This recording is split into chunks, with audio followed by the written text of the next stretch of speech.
So the PlayStation 5 has been released, and apart from the fact that it looks like perfect cell, we need to talk about it.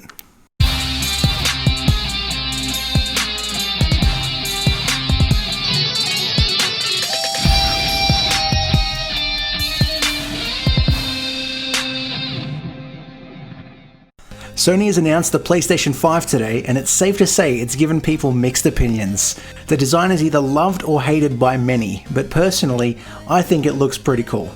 I'm glad they've gone with something unique and changed the look of it dramatically, unlike the Xbox Series X, which is a literal box. The front of the console is sporting a USB-C and a normal USB Type-A input.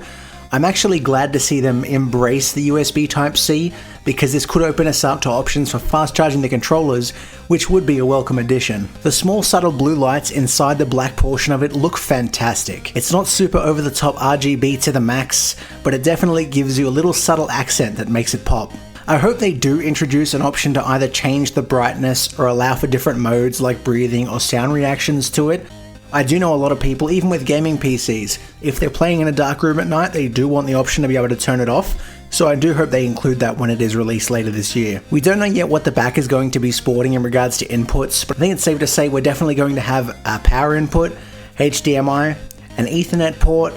I'm not too sure, maybe some more USB Type-A or Type-Cs if they do want to do expandable storage. They have done it in the past, so it does make sense if they do want to continue that moving forwards. Unlike normal console launches, the PlayStation 5 has actually launched two different consoles. They have the digital version, which provides a symmetrical look.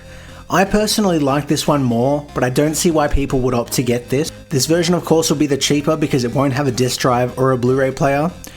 This would be the option for someone who either can't regularly go to the store or has a crazy internet connection and can justify downloading all their games with no issues.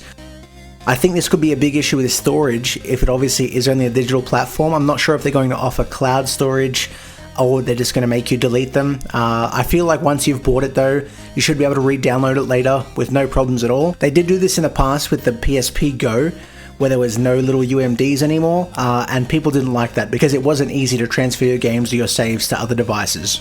Personally, I'm going to be going for the one with the disc drive. I do enjoy a bit of video game collecting, so owning physical copies is a big selling point for myself, even though it is a little bit on the more expensive side. Speaking of expensive, we don't know how much this is going to cost.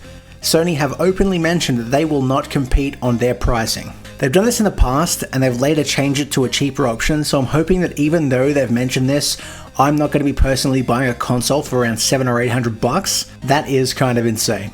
With the release of the console alongside, of course, we've seen the brand new controllers. The DualSense wireless controller design is something I think that looks really cool too. Sporting a USB input at the top, the fact that it matches the console I think is a really great addition. It goes without saying that all controllers do match their consoles, but considering how unique they've gone with the design, I like the fact that they've fully committed. It includes motion sensors, which of course allows for your motion controls, which is great that it's an option, and the fact that it's also not a mandatory game mechanic, unlike when the Wii was released and you had the Wii remotes. A lot of the games forced you to use those. This is just a nice little bonus feature for like racing games. Like, do you want to steer with a controller? You have the option. It's got adaptive triggers, which means that basically you have the option to change how long the presses are. If you prefer long travel, like for an accelerator, if you're playing a racing game, you can have that. Or if you like something much shorter for a trigger, like on a gun, you can change that to what you'd like, which is a really cool feature to have on a standalone controller. A feature that I'm personally really excited about is the fact that they've added a microphone into the controller. Of course, it still has the speaker to output the sounds, but this has a microphone inside it as well. Not only could you potentially use this to talk with your online friends, but it might have voice controls as well. We don't know yet. I personally rarely play online, but when I do, I'd like to be able to easily talk to my buddies, so this would be a very welcome feature. The DualSense controller also has haptic feedback, which is basically vibration, but done to compete with the 3D rumble features available in the Switch, in my personal opinion. The best feature that it has is that it can be used to play games. Overall, am I excited for the launch? Yes. Will I be sent broke? Yes. Will I regret it? Time will tell. This console is a big step forward, and because the PS4 has now been out for 7 years, I think it's about time for an upgrade. If you like this video, feel free to check out my link in the description showing all my other commentary videos. Like this video if you liked it, subscribe and turn on notifications if you'd like, and as always, have a fantastic day.